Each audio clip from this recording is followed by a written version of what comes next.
Good morning. So we are continuing with the Bhagavad Gita, and we will be having 4 classes of Bhagavad Gita after this. That is today in the morning, today in the evening, again tomorrow and day after. That is in the evening. So we had stopped at verse 20 from chapter 9. We were discussing about the various lokas that were there. Lokas means the worlds, the places where you go after death. And prior to coming on earth, you are in that particular domain. So these are called the lokas. So we have to now understand what happens to a person who is connected to a certain plane. So just to give you an understanding that there are those who pray to certain gods. They pray to, say, Brahmadev, they pray to Indra, they pray to Lakshmi, Saraswati, Parvati, you name it. All these kinds of demigods that are there. Everybody who prays to them, each god has his own abode. These are the abodes or the lokas which are connected to that particular domain. These are domain heads. So Brahmaji is the domain head of Brahmaloka, also called the Satyaloka. So you will find that his sons are there in another domain. They have another domain to look at. So like that there are various domains. Now everybody who is praying to a particular deity, divinity, demigod, they will go to that location after death. They will have to be there for a certain amount of time. After the time is lapsed. Now this is not the earthly time. Otherwise you will think that we have to work according to the earthly plan. No, it is not according to that at all. It is a grand plan which is designed in such a manner that you spend a certain time over there and from there you go back to earth. So you are born again. Now, what birth are you going to take is dependent on the type of life that you have led in the previous birth. Now, in this birth, currently what you are leading just now, if you are leading an immoral life, which is on the path of tamas, or something which you are actually falling into, then in the next life you will be born in the lowest womb possible, which means either the lowest of the creatures like a snake or a worm or those kind of things, or you can take up a body of a asura, a demon, a demonical body. So depending on that, so if you are following the path of tamas, you are completely adharma. That means you don't have any dharma in your life. You are adharmic. Then you will lead over there. If you are basically running after money, power, fame, fortune, work all the time, 24/7, you are working for the money. You are trying to make millions, billions, or whatever that you wish to. You are very much in lust and greed. You are running after wine, women, and holidays, and all those kind of things. It's called enjoyment. Now, if you are running after all these things, then the next life of yours, next life will be, you will be born as a very, very poor person. Fortunate if you are to be born as a poor person, or as a demon. Okay? Or you can be a ghost also. That is also possible. You can be a ghost. The reason why you're going to be a ghost, a soul which is lost, we say, no. The reason is because you're still thirsting for something. When you are thirsting for something, like say for example, you can be saying, oh, I'm looking for money. I didn't earn that much. I should have made a lot of money and I didn't get it. God didn't give me that. That is on one side. Or you could be thinking to yourself, I didn't get love. There was nobody to love me. Everybody deserted me. I was searching for love. Okay? This is still a desire. And the desire is born out of your guna. The gunas that are there, they are leading you towards that desire of yours. It could be anything. It could be food. You might not have eaten food at all. And in your life, you would have just got, very simple food. So you wanted to eat rich food. It could be anything. Lust, greed connected. You could be an angry person. I didn't get this, I didn't get that. Then the next womb will be definitely you may be suspended in animation like a ghost. So this is the introduction which we had to do for this particular till verse 20. So now we will move to the next verse. So we are doing chapter 9 from the Bhagavad Gita, and this is verse 21. Having enjoyed the extensive heaven world, they return to this world of mortals on the stock of their merits being exhausted. Thus devoted to the ritual with interested motive, recommended by the three Vedas as the means of attaining heavenly bliss and seeking worldly enjoyment, they repeatedly come and go. That means they come on the earth and then they go to heavens, whichever place that is there. Now, here there is a disclaimer. The disclaimer given by Sri Krishna is very simply this: you are misinterpreting the Vedas. You see, the whole point of it is, when you misinterpret the Vedas, you are going to some Panditji, some Swamiji, some person who is telling you, you do this particular ritual or rite or prayer, or you want money, you want wife, you want your husband, you want good position, a job, whatever that you do, whatever is your desire, the Vedas are saying that you fulfill your desire by doing this particular act. This is what Krishna is talking about. This is the disclaimer. The Vedas are not talking anything like that. It is the same way in which you can misinterpret something. I will give you one simple line. And the line is this: Kali is having demons for breakfast. What did I say? Kali is having demons for breakfast. This line is so innocuous. It has very simple understanding. To one mind it will be that she is having breakfast with all these demons. So there are demons sitting around the table and she is having breakfast with them. Got it? But the same can be interpreted in a different way. Kali is having demons for breakfast. She is not eating with them, she is eating them. Did you get this play on words? Kali is having demons for breakfast doesn't mean that she's sitting with them for breakfast. She's having them for breakfast. She's eating them up. Which is the job of Kali? I'm sure you have seen those who know what Kali does. She literally chomps them up, That is why the blood is flowing from her mouth. So now do you understand? The Vedas are similarly interpreted either in one way or another way. The Vedas are misinterpreted by everybody. I can tell you this much for sure. Everybody misinterprets the Vedas to their own liking, the way they want to have it. And that is what Krishna is saying.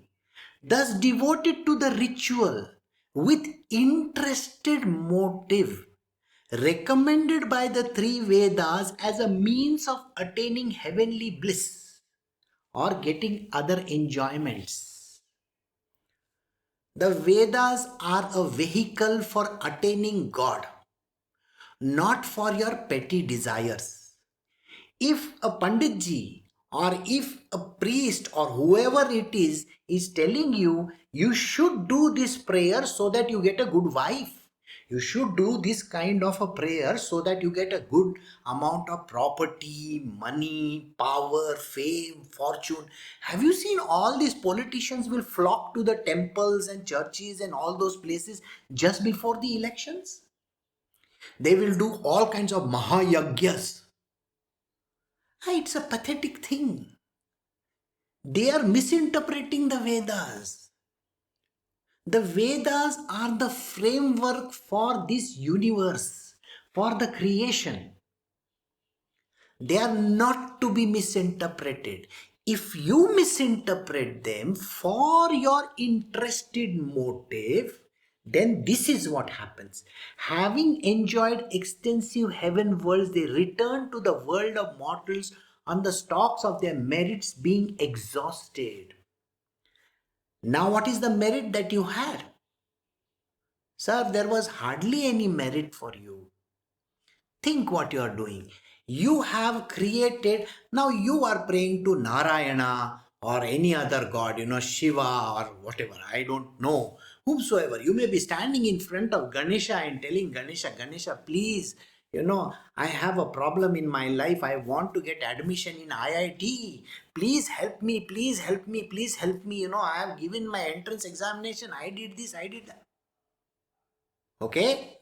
And Ganesha says, Tathastu, you will get it. You are misinterpreting those prayers.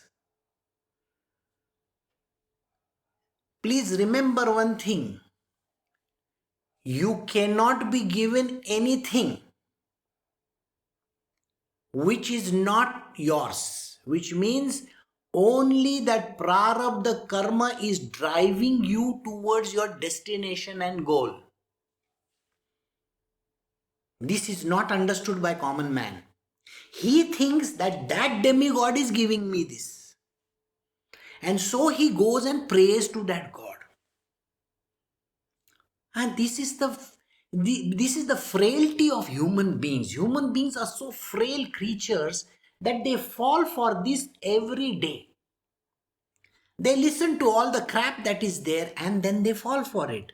So what happens is, while you are doing all those aradhanas to gods, telling him, please God, I am doing these 21 days, I did this prayer. Or somebody will say, I am doing this for the one whole year. A girl will say, I was tying this around that, people tree for so many years. I did this puja, I did that puja. All kinds of puja they will do. What happens? The fruit is what you are going to get. Now, I will give you a very important incident which is there in the Bhagavatam. And I want you to think about this incident. All the gopis of Vrindavan,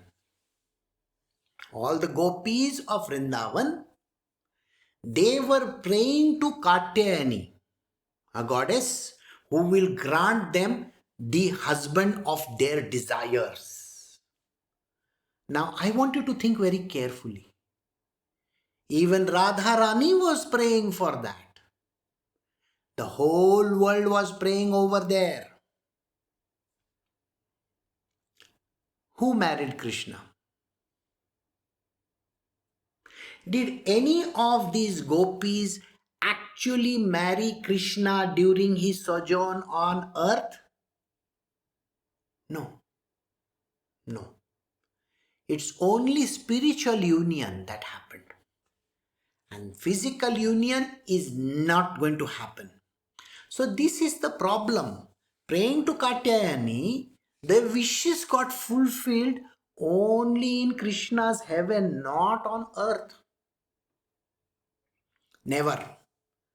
So praying to any god, if you remember, there is another incident where the whole people from that particular place, Brijvasi they call it, they were praying to Indradev and telling Indra, please give us rain, please give us rain, please give us rain. And they used to pray to Indra every year. What happened? Krishna was very clear. He said, why are you all praying to Indra? So Indra got angry. He said, you pray to these animals, birds, the trees, you pray to them. Give them good food, good things. Treat them nicely. As a human being, all the Brijbasis, please treat them nicely. Indra got very angry and he brought rain on this land. And Krishna had to carry the mountain on his little finger. I'm sure you know that. So there are incidents where it is mentioned that you do this prayer or that prayer. That is a misinterpretation. The Vedas are written in a codex, a codice. Nobody can interpret these Vedas. No, I'm sorry, even students from Harvard and all these fancy institutions, all the great Babajis of this world also do not know what is there in the Vedas. There is a very beautiful story where Adi Shankara, who was known for his prowess in the language, in spiritual discourses, and the like. So one day when he was teaching his disciples, very close to Sringeri. Now, in Sringeri, if you have been to Sringeri, you have seen that there is a river flowing from behind. So his students were, his disciples, they were very much praising him. And they said to Adi Shankaracharya, they said, you are such a great soul. You are the repository of knowledge. You know so many things. And he said, I'm sorry, you have a very wrong idea about it. So he told one of his disciples, go and get some water from the river in your palms of your hand. So he carried that, when you take the water in the palm of your hand and you have to walk, say, 100 meters, do you know what happens? All the water falls off. There's nothing left in the hand. So when he comes near his guru, the guru says, how much water is there? So hardly anything in the palm. There's nothing there. So he says, now, put your finger like this. And then only 1 or 2 drops of water trickled from his finger onto the palm of Adi Shankara. He says, that is the knowledge I have. Adi Shankaracharya, who was an avatar of Shankara himself, says these words where he says, I have very, very little knowledge. The whole Athanga Sagar is there, the ocean, limitless ocean of knowledge is there. In this body, I can only carry this much of knowledge. You see, you are sitting in front of your laptop or computer or whatever. Do you have the entire internet in it? No. Only that which is to be shown to you is all that you have. And that is what is the truth. You have only that little knowledge. So then why is this kind of Vedas misinterpreted by human beings? And that is what Krishna is trying to convey to everybody. Don't misinterpret it. Because if you misinterpret it, you will end up doing all those rites and rituals and sacrifices possible. And when you do this, when you die, you will go to the heaven of that particular deity or demigod that you want to. And you have certain credits lying in your account, which is what he says. Having enjoyed the extensive heaven world, they return to the world of mortals on the stock of the merits being exhausted. So whatever little merit that you have, that is converted into the number of days of stay that you have, or number of hours or years. So it is converted. There's a conversion table which he uses. So the God will look at you. Okay, Brahmaji will look at you. All right, you have come to me. Very good. So I'm going to give you only 23 days of stay over here. My God, only 23 days. Yes, that is all the credit you have. That is the amount stock of the merit that he has. I'm just giving an example. Doesn't mean 23 days. Okay. Otherwise, see. So only that much amount of merit is there. So you get to stay over there. After that, Your merit is over, your credit note is over, the number of days that are over, or whatever time that is over, you are kicked back. You are literally kicked back onto the earth. So, thus devoted to the ritual with interested motive, recommended by the three Vedas as a means of attaining bliss and seeking worldly enjoyments, they repeatedly come and go. So, they will enjoy only that much amount of time in the heavens of that demigod. After that, they will be coming back to earth. So, in the first 5 minutes, I had given you an understanding. Those of you who are following the path of Sattva Guna will be born in a rich family who are spiritually perfect. You can be born in a kingly family also. This is what happens. Those who are on the Rajasic path, they will come back as demons, ghosts, or whatever. Okay? Or they will be born in a poor family. Absolutely poor. And third, those who are following the path of the Tamas, they will be born as the lowest animal or the Rakshasas. They will be suspended in animation. They cannot come back. So there is a way of looking at all these things. So why are you interested in having this kind of a motive in your life? What he says, the interested motive. Don't have. Don't do prayers because you want something. Please never do those prayers which I want this, I want that, I want that, I want that. People just go with a begging bowl. The bigger the begging bowl, they will go and perform all kinds of rites and rituals. That is not the way. You are going to be coming again and again and again and again and again, depending on the karma that you have done. Got it? So we have come to the end of verse 21. We will now do verse 22. We are doing Bhagavad Gita chapter 9, verse 22. The devotee, however, who solely loving me, constantly thinks of me and worships me selflessly. To those ever united in thought with me, I bring full security and personally look after all their needs.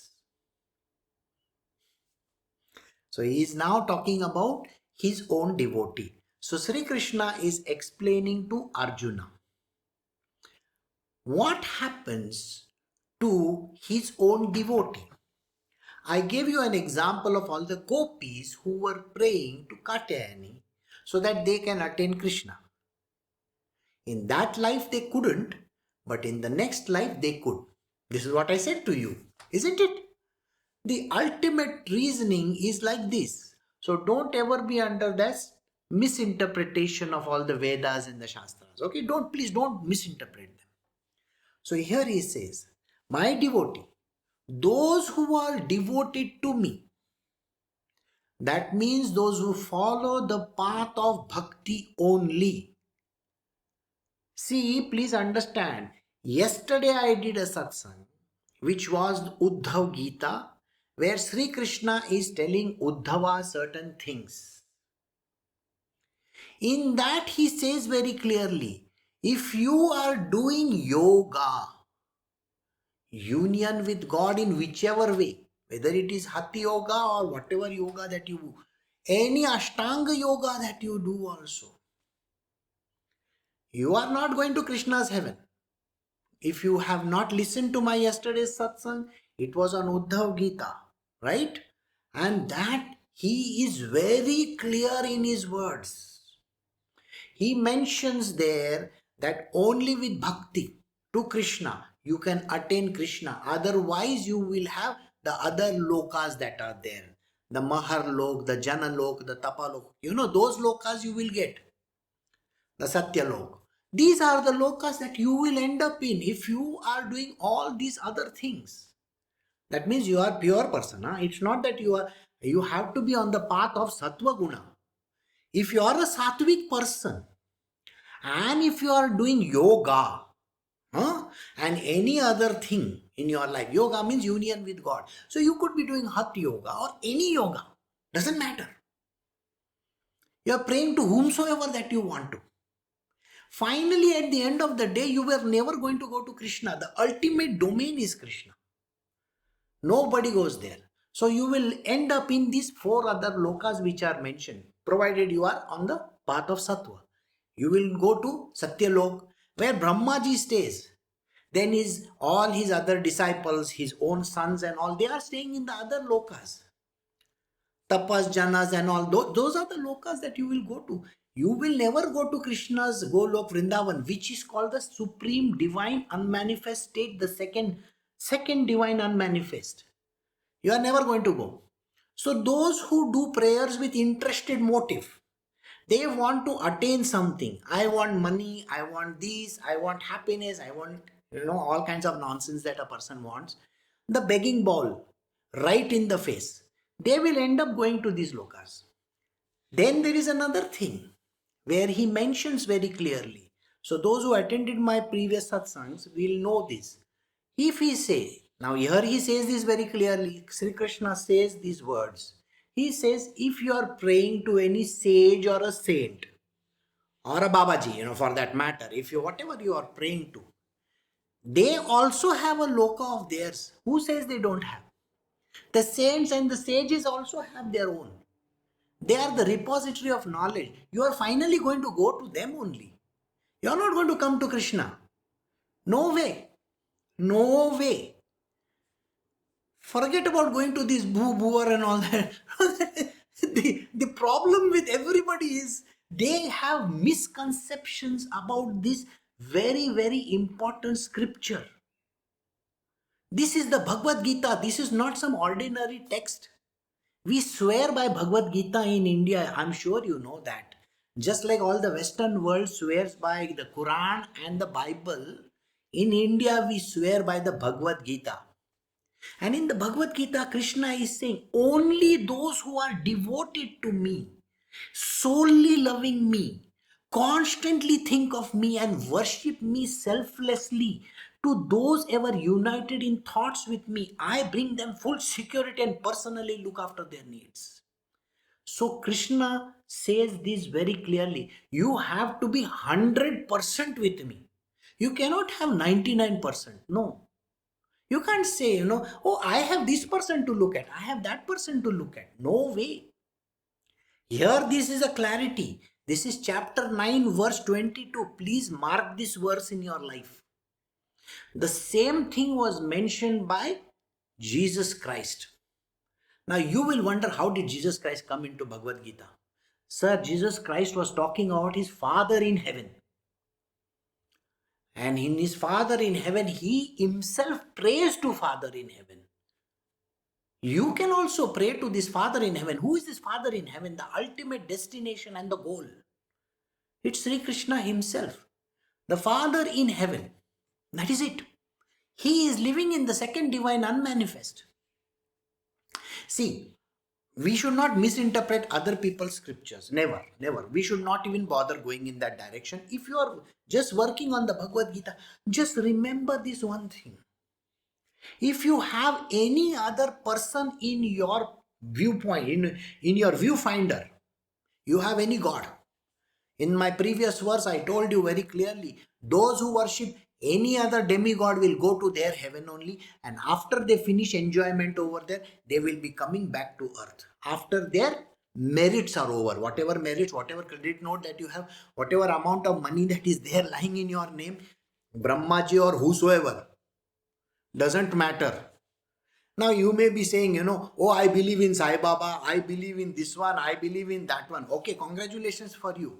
You can believe in whomsoever you feel like. You will go to that person's heaven. Brahmaji, if you believe in, Brahmaji's heaven. Believe in Lakshmi, she will have her own. Every god has his heaven. See, like in India also, there are all the rich people, all the big bosses. Don't they have their own houses? Common sense will tell you. And if you want to become a servant in their house, you can go and become a servant. But once your credit note is over, now they are going to throw you out on the streets. Please remember this. So that is the reason why Krishna is very clear. I am the ultimate God, the final, all gods, all the demigods report to me. And this he is going to say in the next verse. Listen to the verse very carefully. So the devotees who solely loving me, worship me, constantly think of me, they will come to me, and it is my job to take care of their needs. They don't even have to open their mouth and tell me what they want. You see, when you go in front of any of these Babas or all these gods, what do? Baba, God, give me this, give me this. Ganesha, give me this. Lakshmi, give me money. All the begging bowls of your life you take with them. I have seen people literally like, they are beggars. And they will take one har, one full mala, and 1 kilo of something, and they might have put 1,000 rupees in the hundi. Now, just imagine putting that 1,000 rupees or 10,000 rupees in the hundi. They want a good wife. So your wife is equivalent to $1,000. Is that what you are talking about? Your daughter is not well, your son is not well, your mother is dying, and you go to Baba's temple, you go to Narayana's temple or Shivji's temple and say, Shivji, please, Baba, please help me, make my father all right, make my mother all right, make whoever all right. And you give them a little amount of money. After they become all right, nobody gives a damn. Absolutely nobody gives a damn, which is a fact of life. Please remember this. So you go and beg over there, and all these sages, saints, and all these gods and goddesses, they will grant you. They say tathastu. Tathastu means you will get whatever you want. It is not coming from anywhere. All is your karma. This is the clarity which is given in the Bhagavad Gita. Don't ever forget this clarity. Once they have given you something, you are finally going to end up in their heaven. And once you go into their heaven, only till the date your credit is there. Remember, you are given $1,000.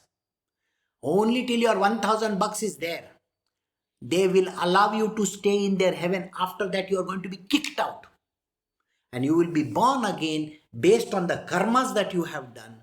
Either you are sattva, rajas, or tamas, whichever type of karma that you have attempted, that life, I don't have to repeat it once again. But Krishna says, when you pray to me, don't even bother asking me anything. Don't say, I want a wife, I want husband, I want this, I want that. Don't worry. It is my job to give you. That is what he says. I bring full security and personally look after their needs. Why would you want to go and stand in front of Krishna? Krishna, please give me this. No need. He's all knowing. Somebody asked me a question just a few days ago. They said, this is the thing that is happening in my life. Do you know about it? I just laughed at that person and I said, oh, really? I didn't know about it. So what do you think? I'm some fool sitting over there? Well, your life is driven and it is on autopilot. Don't bother your head about it. And that is the reason why people hardly have any understanding. So now let us go to the next verse. This is very critical verses in the next two. You will get an understanding why this is such an important text. No other text can beat Bhagavad Gita. And this is the word of the divine Lord himself. Now let us listen to this. So we are doing the Bhagavad Gita, chapter 9, verse 23. Arjuna, even those devotees who endowed with faith worship other gods with some interested motive, worship me alone, though with a mistaken approach. So now, he is talking about all the other fellows. Okay, the entire world is going and praying to whichever god that they feel like. God means demigods. So you may be praying to Brahma, Vishnu, Mahesh, Parvati, you name it, Kali, whoever you want to name. All these are called demigods. You may be praying to Jesus Christ also, doesn't matter. You may be praying to Ramakrishna Paramahansa, you may be praying to Sai Baba, you may be praying to Tukaram Maharaj or Jnaneshwar or whosoever concerned. These are called demigods, sages and saints. Alright? So he says, even those devotees endowed with faith. So you have faith in that God. Okay? Whichever God that you are talking about, whichever this deity that you are talking about, even these babas and all these sages and saints, if you are praying to them, what you don't understand is you are worshipping these gods. Actually, you are worshipping me because they worship me. Who worships me? They worship me. And they all reporting to me at the end of the day. So all your prayers are coming via media here. They're not coming directly to me. No. You are using a in between, like an agent. Suppose you want to buy a house, you go to an estate agent, and then the estate agent takes you to the builder. The estate agent takes his commission, isn't it? This is what happens. You are not directly connected to the boss. Suppose I want to meet the chief minister of the state. I will go to the peon, or I will go to the chief secretary. I will go to the secretary of the chief minister. Sir, please, can I get just 5 minutes with the chief minister? Or you want to meet the prime minister and you want to go via media. You don't directly go. In the Sai Sat Charitra, there is a very funny incident. And this funny incident is there, how people are kept in the middle. I'll give you the understanding. There is a person called Chandorkar. He is this in-between chap. Now what happens is, there is this woman who literally, wants to feed Baba something. Sai Baba, she wants to feed him. So what she does is, she makes certain thing, a khichdi I believe, and she wants to give it to Baba. But these in-between people will say, oh, you cannot go disturb just now, that thing is covered, You have seen all the gods, once gods and sages and saints, when they are eating their lunch and dinner or whatever, they will close that parda. You go to any temple, you will see this. They will close that curtain like this. Okay? So they have closed that curtain.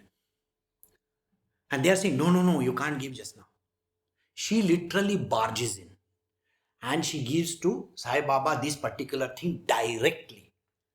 Now tell me something. Isn't that a direct connection with Baba then? So why do you require these in-between people? You want to go to Krishna, don't use any in-between media. Don't use these demigods. Don't go to Vishnu and say, Vishnuji, please, I want to, pray to you. Okay, the prayers are finally coming to me only. Krishna is saying these words. So here, I gave you an example for you to understand. Why not directly approach the Prime Minister? Why not directly approach the Chief Minister over here? Now, another example. You see, this is very much there nowadays in India. There is this person who redesigned his auto rickshaw into a very beautiful vehicle. And he put it up on Instagram or some such media. This media was directly seen by a boss of a very top company. All right. Now, the moment this person saw it, he said, my God, this is a wonderful idea. I want to meet this guy. Why do you need the in-between people? If you want to pray directly to Krishna, pray to him directly. This is what he is going to tell in the next 2 verses. Listen to it very carefully. So, let us continue with this verse. So, did you get this point? You have to come in the direct connect with Krishna alone and not anybody else. Arjuna, even those devotees who endowed with faith, they have tremendous amount of faith in that God. They will say, Ganesha, I believe in you. They will go walking. Like Amitabh Bachchan will go walking from Juhu to Prabhadevi so that he can get Ganesha's darshan. Siddhi Vinayak they call him. So he goes walking all the way from one end to the other end. Yeah, with all those gun-toting people and everybody. He is going to meet Ganesha. which is a demigod. All these others are, I told you, they are all demigods. This is what Krishna is telling in the Bhagavad Gita. He says, those devotees who endowed with faith worship other gods, worship me alone. All they worship is me only, nobody else. They cannot worship anybody else. Though with a mistaken approach. The poor fellows don't understand anything. They are completely mistaken in this world. They are worshipping somebody else. And that somebody else is, he is just in between me and you, right? So it is with a mistaken approach. But when you worship these demigods or these gods with an interested motive, then what happens? This is the problem which happens. So you have to go to their department after you die. You are not going to come to me, and then you will be born again. But when you pray to me directly, if you are my devotee and if you are praying directly to me, then there is no point, no problem at all. All your problems, I am going to take care of it. See, there are all these other gods are below me only. Please remember this. This is a very clear thing which is mentioned in this scripture. This is the ultimate scripture. Don't think that there is any other ultimate scripture than this. So, we go to the next verse. So, we are doing chapter 9, Bhagavad Gita, verse 24. For I am the enjoyer and the Lord of all the sacrifices. But they who do not know me in reality as the supreme deity, they fall, return to life on earth. Here is the line where he mentions very clearly, I am the final enjoyer and the Lord of all sacrifices. I am the ultimate destination of all that you do. Whatever sacrifices that you do, everything is under me only. And I am the final person. Every sacrifice that you do, any yagya that you do, suppose you go and perform a particular, sacrifice ritual. You may be going to a particular temple and telling that particular, Panditji over there, hey, can you do this prayer for me? Can you do this? They naturally beg over there. I want this. Then he will ask you, what is your gotra? What is your this? What is your that? All kinds of nonsense that person will ask you, and then he will say, okay, I will go and, say it in the ears of the God. And then they will put some flowers and stuff like that. And after that, they will break that coconut and give it to you. That is what they do. That is an in-between fellow. And they are doing it for a demigod again. There is some God there, and they are doing it to that demigod only. That's it. So now then what happens is very funny. So here Krishna is explaining, I am the enjoyer and the Lord of all sacrifices. But they who do not know me in reality as the supreme deity, these people really don't know me, because I am the supreme deity. There is nobody greater than me. I am the ultimate and the supreme deity. For they who do not know me, that I am the ultimate deity, they fall. What happens to them? They fall down. So what happens?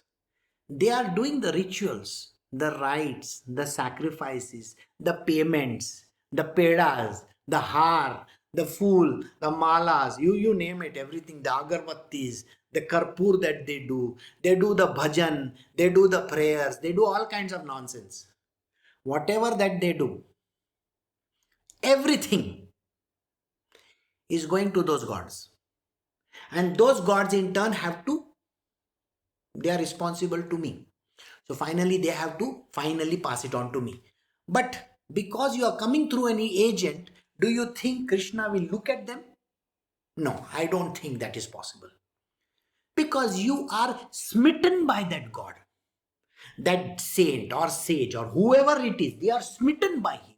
And because you are smitten by him, you are completely worshipping those gods with 100% faith. You have faith in that God, or that deity, that divinity, or whoever. And because of that, you are forgetting that I am the supreme deity. Why are you forgetting I am the supreme deity?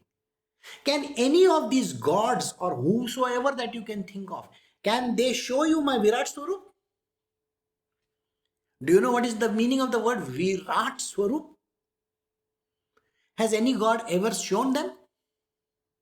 No. If you are worshipping a particular god, let us say you are worshipping Brahmaji. His job is only to create. Can he destroy? No. Then let us take Vishnu's state. What is Vishnu's state? Sustenance. Sustainability is all that he can do. Can he produce? No. Can he destroy? No. Destruction is whose job? Shiva's job. So Shiva does all that. The maintenance of this world order is done by one. The sustenance is done by another. The prayers, let us take for example Saraswati. She can only handle, knowledge base. Do you think she can give money to you? No way. Common sense will tell you.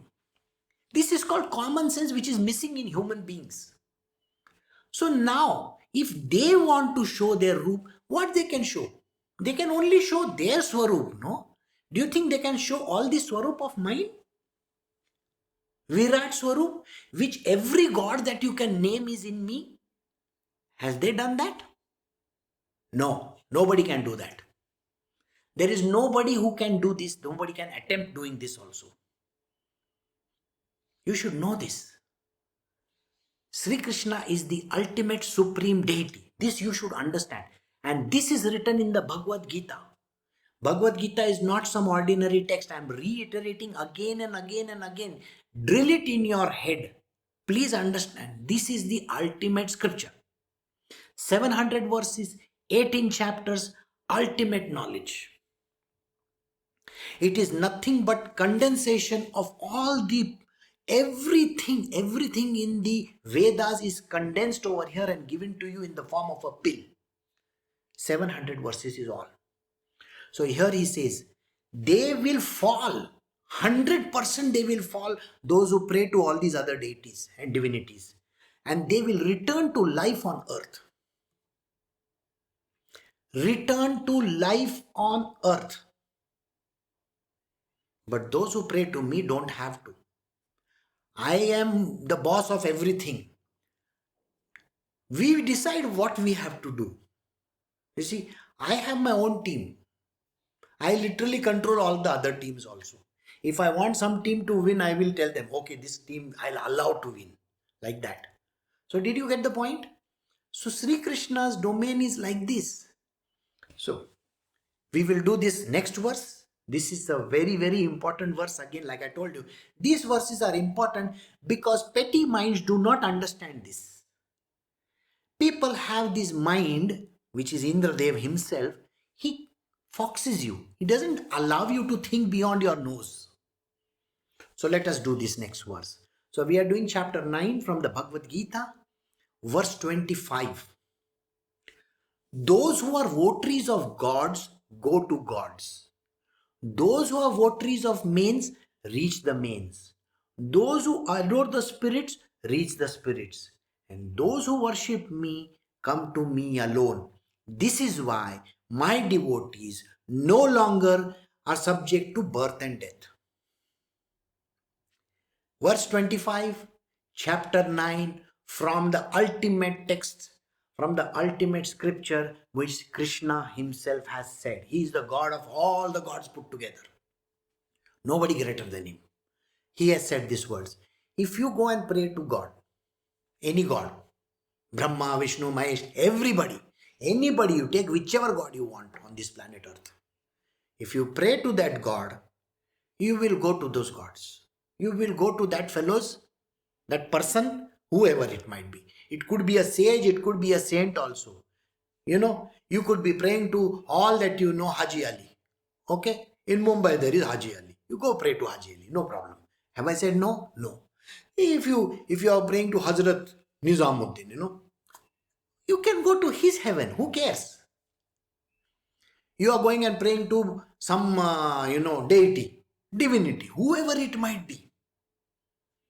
Whosoever you go and pray to. If you are praying to one particular God, you are going to his heaven only. So if in your life, You are praying to a particular divinity or deity, that particular God. You are anyway going to that heaven only of that person, whoever it might be. End of the day, he is also going to die. Remember this. Because at the end of the time, just when everything collapses, at the fourth yuga that comes about, which is called the Kali Yuga, everything comes back into the Brahma. Everything goes back to the Brahma. And Brahma is only the first divine unmanifest. I am the creator of that Brahma. Please remember this. Krishna is the ultimate creator of this Brahma also, which is what is mentioned in every scripture. It is hidden. People don't understand. And I have done it in this book also and in the Uddhav Gita. Go and listen to it. You will understand the truth. So herein the truth is coming out. If you are praying to a particular God, you will go to the God. Those who are votaries of mains, the dead people. Some people will say, in my world, I have met people who told me on my face, they say, I believe in my husband who was the God Almighty. Okay? Your husband is the ultimate God. My father is the ultimate. My mother is the ultimate. What are you talking about? They are dead. They are gone. Those are the mains. You are praying to them. You think they are the ones you should be loving? You are a foolish person. If you are attached to any person, let us say you are attached to your husband, your wife, your children, or whosoever, including your dog. You may be attached to your dog. Lady Gaga, no? She paid how much? Lot of money to get her dogs back. So if you are attached to your dog also, somebody, you see, in the past, you still remember the story where this particular king was attached to that haran, the deer. He became a deer. So you are attached to that particular dog, you will become a dog. Congratulations. Next life you will be a dog. But where will you be? You will be a dog in Wuhan. So why you want to be a dog? Here is the thing. If you are interested in some dead people, you may be, thinking, oh, I'm very interested in my dead person. Whoever, if somebody is dead in your family and you are attached to that person. So those who are the votaries of main reach the mains. They also will become exactly like that.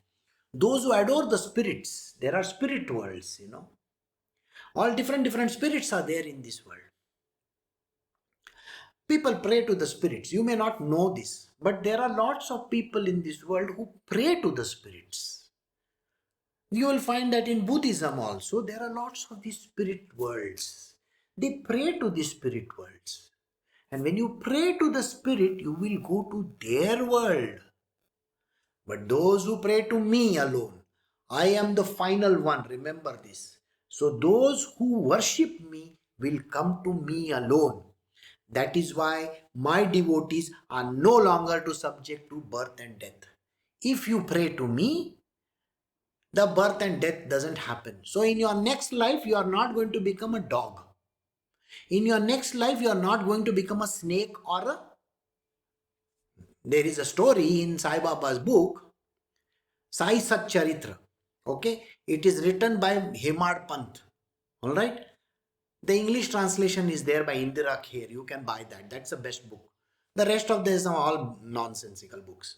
So, if you are reading that scripture, which is a literal translation where he says there are these two guys who keep on fighting with each other. Right? And because they are praying to one particular deity, divinity, or sage or saint, they are born again and again and again and again and again. So in the next life, one of them is born as a frog and one of them is born as a snake.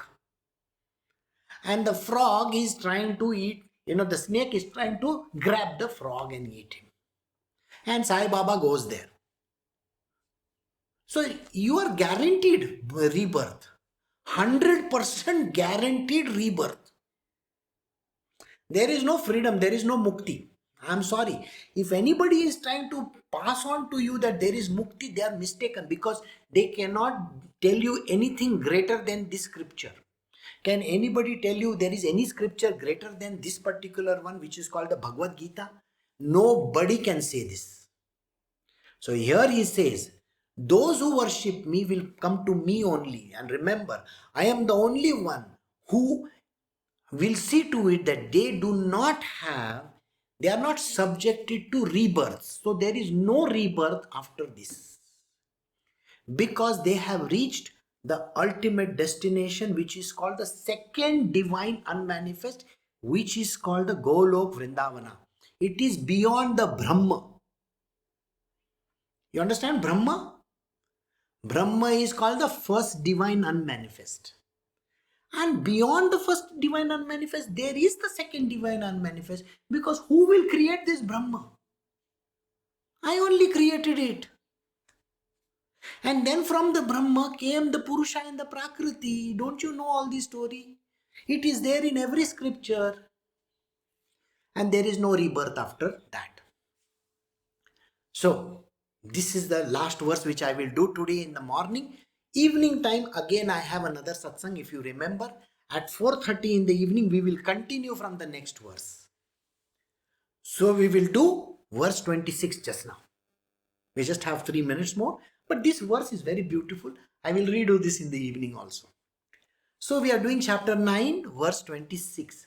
Whosoever offers me with love a leaf, a flower, fruit, or water, appear in person before that selfless devotee of sinless mind, and delightfully partake of that article offered by him with love. This is a very strange verse. If you offer Krishna, Krishna is the ultimate one, right? So in your mind, you are thinking, I want to offer this leaf, a tulsi leaf, one flower, okay, fruit, maybe a fruit, or maybe just water. I appear in person before that selfless devotee. Krishna himself appears. This is not understood by anybody. If you are a devotee of Krishna, Krishna himself will come over there and take that leaf from you. Take that water, the achmana they call it, of water.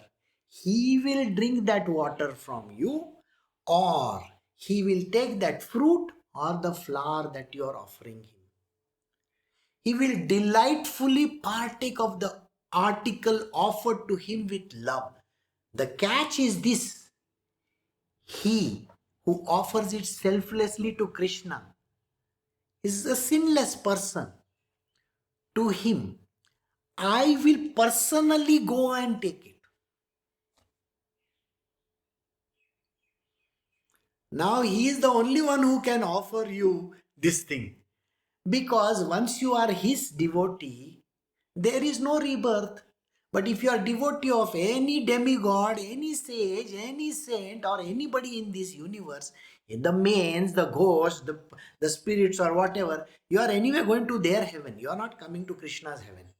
No second divine unmanifest for you. If you want to think about it, yesterday I have done the Uddhav Gita. Go and listen to that, where there is a clarity given. Uddhav Gita is the dialogue between Sri Krishna and Uddhava. It's a direct verse. Here he is telling Arjuna that. How many proofs do you need? The ultimate destination is Krishna's heaven.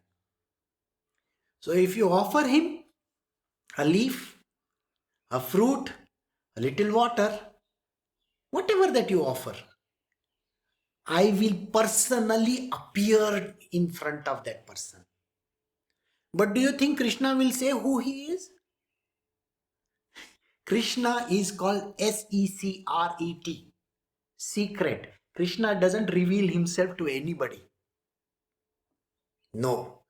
So he will personally appear in person in front of this person and delightfully partake of the article offered to him with love. So we will stop at verse 26 and I will continue from verse 27 in the evening today. So you can join me at 4:30 in the evening. We will do that. Take care, have a great day, and I'm sure today I have learned quite a lot. Bye.